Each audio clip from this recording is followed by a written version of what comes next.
So hello, many warm blessings to you.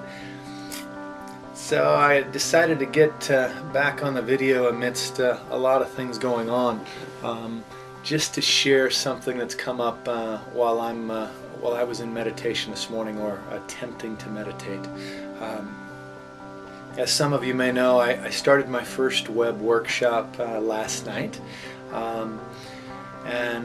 You know, when you're starting something new and you're moving into it for the first time, there's a lot of exhilaration, excitement, nervousness, some fears that come up of how it's going to work, how it's going to be received, etc. So with many blessings, there were a few hitches in the beginning, but it was a sweet beginning to a 7-week journey that I'm really excited about.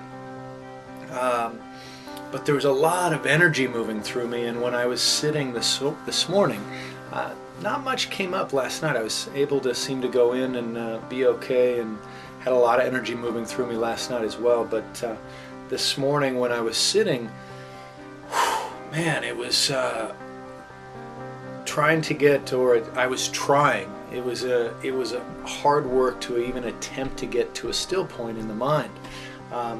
So there was so much chaos going on, and I was like, whoa, okay, there is no way I'm going to be able to sit and meditate until I address what's not been processed, what's not been addressed.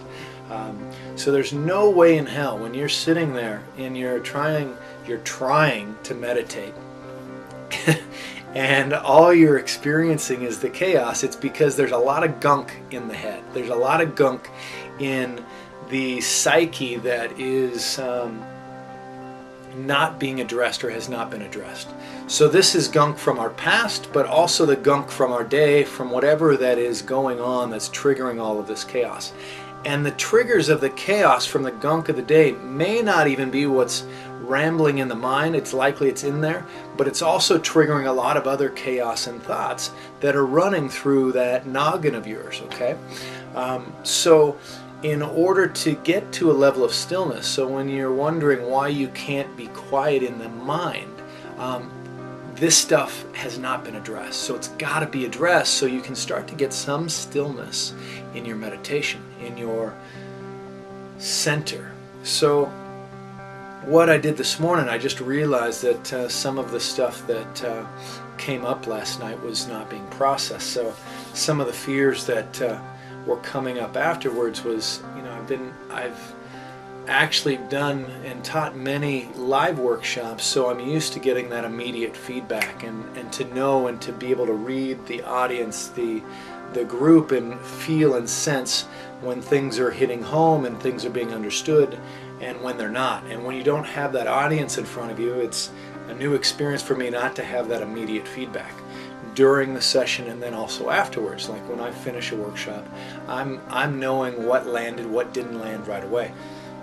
Excuse me. And last night, I get done with this workshop, and I went over in time, and so that critic within me's there, like a little bit of criticism within myself about being over time for 20-30 minutes. And then just wondering how everything was received and not really hearing any feedback last night. But we were done late, and you know, it's just the ramblings in the mind that come in, right? So I hadn't dealt with all of that and addressed what those fears were coming up. So before I could get still in the mind, I had to address these doubts, these fears, these questions coming up of where, and it's not just addressing the doubt, but it's where is it coming from? Why do I need that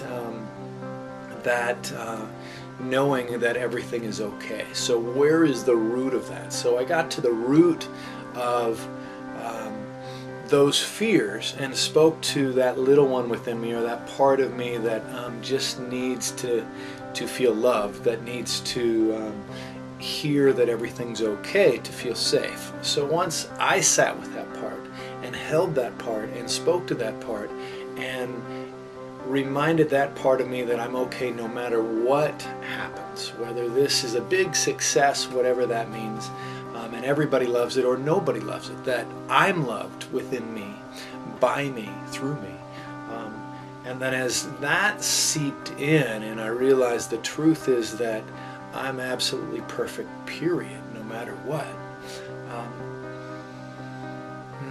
things started to settle. So then the process then for me was then I just started using the chants and mantras that I use to just help break through any of the knots that were still holding. So I just started chanting and going through several chants and a few mantras, and then after about 20-30 minutes of that, then I was able to get into full, complete stillness. But I needed to break through that gunk and break that down and move it through and whoosh it out so I could be still. So the moral of the story is the gunk is going to come, the gunk is there, but you've got to address the gunk to get still. If you don't address the gunk, it's going to remain there and the chaos is going to remain in the head and you're going to remain in chaos whether you're sitting still or you're moving around. So we've got to address it, we've got to go into it, move through it, break it up, however, whatever techniques you have, and then the stillness is going to be a lot easier attained. But if you're just going to try to sit and get still, likely all you're going to experience is the fury inside and all of the resistance, because it's all of these parts within yourself that are saying, why the hell aren't you listening to me? Why aren't you expressing me? Why aren't you acknowledging these parts that are within you? What are you ashamed of? What are you afraid of? These are the things we got to ask. We got to address them, get to the root. So if you can get to the root and then whatever layers that you can shed in these moments when you're addressing, then you're going to have that much more centering, that much more peace. I think I'm clear. So just in honor of the intention of being silent and still, I'm just going to take a few moments and breathe with you and be with you and just be grateful for our opportunity to connect this way on YouTube.